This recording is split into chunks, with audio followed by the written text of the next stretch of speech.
En las montañas de la locura, de Howard Phillips Lovecraft.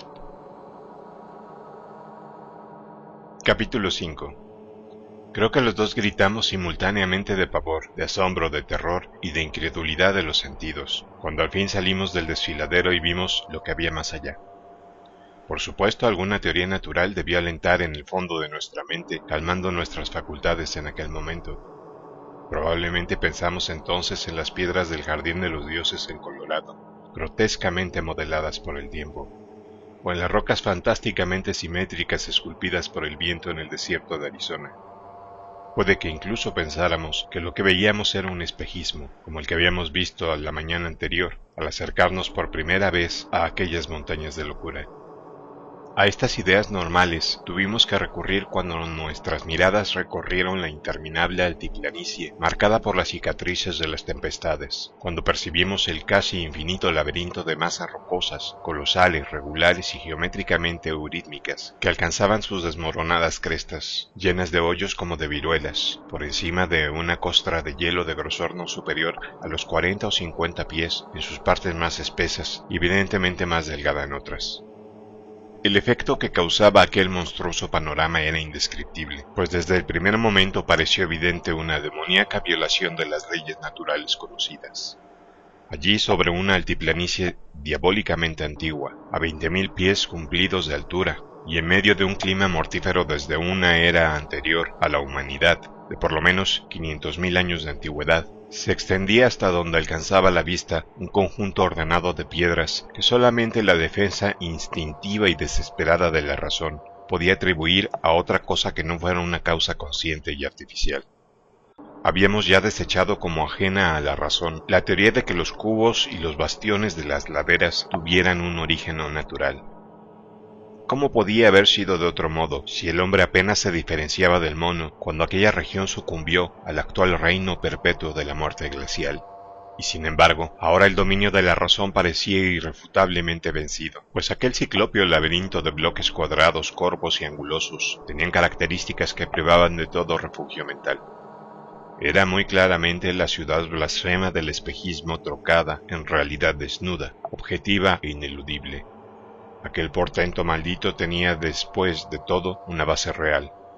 Algún estrato horizontal de polvo de hielo se había formado en la atmósfera superior, y el abominable conjunto superviviente de piedra había proyectado su imagen por encima de las montañas de acuerdo con las sencillas leyes de la reflexión. Naturalmente el espejismo había desfigurado y exagerado, mostrando cosas ajenas al paisaje real, pero ahora que contemplábamos lo encontrábamos todavía más horrendo y amenazador que su distante imagen. Solamente la increíble e inhumana solidez de estas vastas torres y de muros había salvado al amedrentado conjunto de su total destrucción en los centenares de miles, quizá en los millones de años, que había permanecido muerto en medio de los feroces vientos de una altiplanicie yerta. Corona mundi, el techo del mundo. Toda clase de frases fantásticas acudieron a nuestros labios mientras mirábamos con vértigo el increíble espectáculo. Pensé una vez más en los primeros mitos ultraterrenos que tan persistentemente me habían venido a la mente, y obsesionado desde que vi por primera vez ese muerto mundo antártico. Los mitos de la diabólica meseta de Leng, del Mi-Go o abominable hombre de las nieves del Himalaya, de los manuscritos nacóticos con sus implicaciones prehumanas, del culto de Tulu, del Necronomicon, de las leyendas hiperbóreas del informe Satoa y del engendro estelar peor que informe asociado con esa semi-entidad. Durante millas del límite, aquello se extendía en todas direcciones, sin atenuación. Al seguir con la mirada todo aquel conjunto hacia la derecha y hacia la izquierda, a lo largo de la base de las estribaciones que lo separaban de la montaña, decidimos que no podíamos apreciar disminución alguna en su densidad, excepto en un claro situado a la izquierda del desfiladero por el que habíamos entrado. Habíamos topado por casualidad con una parte limitada de algo de incalculable extensión. Las faldas de las montañas estaban salpicadas, algo más parcamente, de pétreas estructuras grotescas, que unían la terrible ciudad a los ya bien conocidos cubos y muros, que constituían evidentemente sus avanzadillas. Estos últimos y también las extrañas bocas de cavernas abundaban tanto en la vertiente interior como en la exterior de las montañas. El petróleo laberinto sin nombre consistía, en su mayor parte, de muros de 10 a 50.000 de altura y entre 5 y 10 pies de grosor. Estaba formado principalmente por prodigiosos bloques de oscura pizarra primordial, esquistos y piedra arenisca, bloques de algunos casos de hasta 4 por 6 por 8 pies, aunque en varios lugares parecía estar labrado en un lecho desigual y macizo de roca de pizarra precámbrica.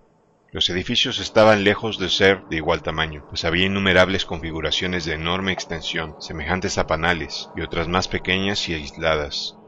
La forma general de esas configuraciones tendía a ser cónica, piramidal o escalonada, aunque había salpicados aquí y allá, cilindros perfectos, cubos perfectos, grupos de cubos y de otras formas rectangulares y raros edificios angulares, cuyo plano de 5 puntas daba una idea aproximada de modernas fortificaciones.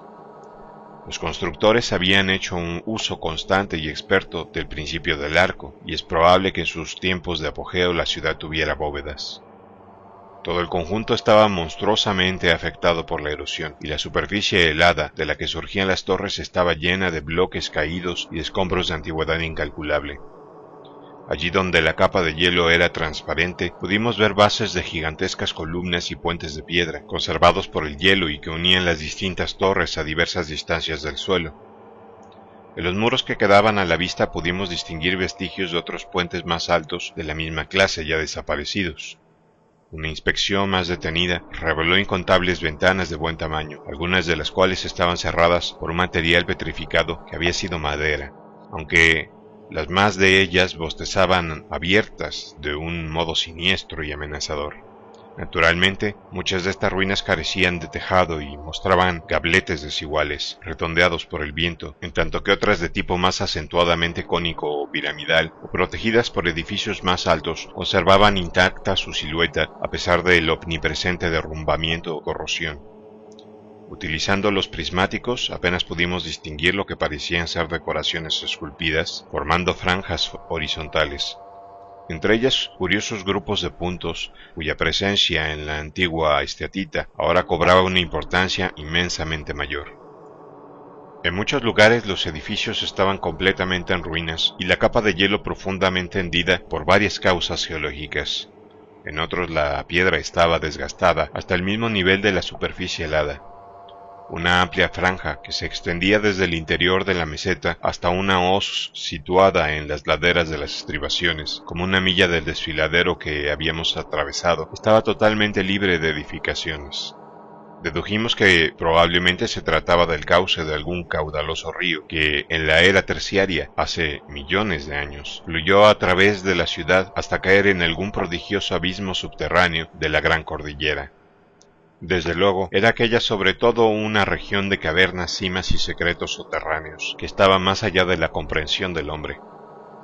Recordando lo que sentimos entonces y nuestra confusión al ver aquel monstruoso conglomerado superviviente de eras remotísimas que habíamos creído anteriores a la humanidad, únicamente me cabe maravillarme de que conserváramos una actitud semejante al equilibrio, pero así fue. Naturalmente sabíamos que algo, la cronología, las teorías científicas o nuestra propia conciencia, andaba deplorablemente equivocado, y sin embargo conservamos la serenidad suficiente para pilotar el aeroplano y hacer cuidadosamente una serie de fotografías que quizá puedan servirnos y puedan servir al mundo para bien. En mi caso puede que me ayudaran arraigados hábitos científicos, pues por encima de todo mi desconcierto y de la sensación de peligro, dominaba la ascendente curiosidad de profundizar más en ese secreto milenario, de saber qué clase de seres habían edificado y habitado este lugar incalculablemente gigantesco, y qué relación con el mundo de su época o de otros tiempos había podido tener tan excepcional concentración de vida. Pues aquello no había podido ser una ciudad corriente. Tuvo que constituir el núcleo primordial y el centro de algún arcaico e increíble capítulo de la historia terrenal, cuyas ramificaciones exteriores, solo vagamente recordadas en los mitos más oscuros y deformados, se habían desvanecido totalmente en medio del caos de las convulsiones terrestres, mucho antes de que cualquier raza humana conocida saliera con paso vacilante del mundo de los simios.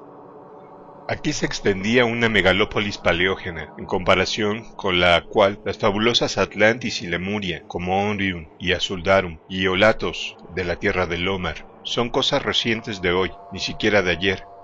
Era una megalópolis comparable a blasfemias prehumanas, dichas susurrando, blasfemias tales como Valusia, Rlie, Iv en la tierra de Anar y la ciudad sin nombre de la Arabia desierta. Mientras volábamos sobre aquel laberinto de titánicas torres desnudas, mi imaginación escapaba en ocasiones a todo freno y vagaba sin norte por reinos de fantásticas asociaciones de ideas, llegando a tejer lazos entre este mundo perdido y algunas de mis figuraciones más insensatas acerca del besánico horror del campamento. El depósito de gasolina del aeroplano se había llenado solo en parte para aligerar el peso todo lo posible, por lo que teníamos que tener cuidado en nuestra exploración. Aún así recorrimos una enorme extensión de terreno, o mejor dicho de aire, después de bajar planeando hasta una altura en la que el viento casi dejó de soplar. La cordillera parecía no tener límites, al igual que la aterradora ciudad de piedra que bordeaba sus laderas. Un vuelo de 50 millas en las dos direcciones no reveló cambio sustancial en el laberinto de rocas y edificios, que surgían rasgando el eterno hielo como un cadáver. Había, sin embargo, algunas variaciones fascinantes, como lo esculpido en el cañón por el que el caudaloso río atravesara antaño las laderas para llegar a algún lugar en que se hundía en la tierra de la gran cordillera. Las alturas que daban entrada al cañón habían sido audazmente esculpidas hasta formar dos columnas ciclópeas, y algo tenía el desigual tallado en forma de barril que nos trajo a la memoria a Danforth y a mí semi-recuerdos extrañamente vagos, odiosos y confusos. Vimos también varios espacios abiertos en forma de estrella, evidentemente plazas públicas. Percibimos varias ondulaciones en el terreno. Allí en donde se alzaba repentinamente una loma, ésta estaba ahuecada para construir en ella un destartalado edificio de piedra. Pero había a lo menos dos excepciones. De ellas una estaba demasiado arruinada por la erosión para permitir adivinar qué hubo en la cima del terreno, en tanto que la otra todavía ostentaba un fantástico monumento cónico tallado en la roca viva, que se asemejaba ligeramente a construcciones, como la conocida tumba de la serpiente en el antiguo valle de Petra.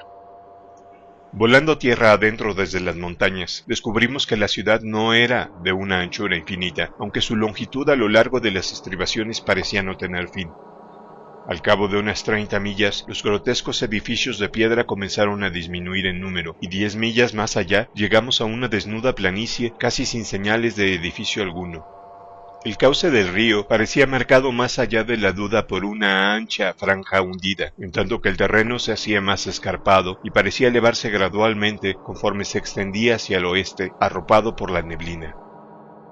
Hasta entonces no habíamos efectuado ningún aterrizaje, pero abandonar la meseta sin hacer tentativa alguna de entrar en alguno de los inauditos edificios parecía inconcebible. Así que determinamos buscar algún llano en las laderas cercanas a la garganta, aterrizar en él y prepararnos para hacer una exploración a pie. Aunque aquellas suaves laderas estaban cubiertas en parte por las ruinas diseminadas por ellas, pronto encontramos buen número de posibles lugares de aterrizaje. Luego de elegir el más cercano al desfiladero, pues habíamos de volar a través de la gran cordillera de regreso al campamento, a eso de las 12:30 del mediodía pudimos aterrizar en una explanada de nieve endurecida, completamente libre de obstáculos y adecuada para efectuar después un despegue rápido y favorable. No nos pareció necesario proteger el aeroplano con taludes de nieve para tan poco tiempo, y en vista de la ausencia de viento en aquellas alturas. Todo lo que hicimos fue asegurarnos de que los patines de aterrizaje quedaran firmemente sujetos y de que las partes vitales del aeroplano estuviesen resguardadas del frío. Para la expedición a pie descartamos las prendas del vuelo, muy gruesas y forradas de pieles, y llevamos con nosotros un pequeño equipo, consistente en una brújula del bolsillo, una máquina de fotos y algunas provisiones, gruesos cuadernos y papel en abundancia, martillo y escoplo de geólogo, bolsas para las muestras de mineral, un rollo de cuerda de montañero y potentes linternas eléctricas con pilas de repuesto. Llevábamos este equipo en el aeroplano por si se nos presentaba ocasión de aterrizar y tomar fotografías en tierra, hacer dibujos y trazar planos topográficos, además de recoger muestras de rocas en algunas de las desnudas laderas o en una cueva. Por fortuna disponíamos de papel en abundancia para romper y meter en un saco, y utilizarlo como en el tradicional deporte de la liebre y los sabuesos, con el fin de dejar señales de nuestro recorrido en cualquiera de los laberintos anteriores en los que pudiésemos adentrarnos.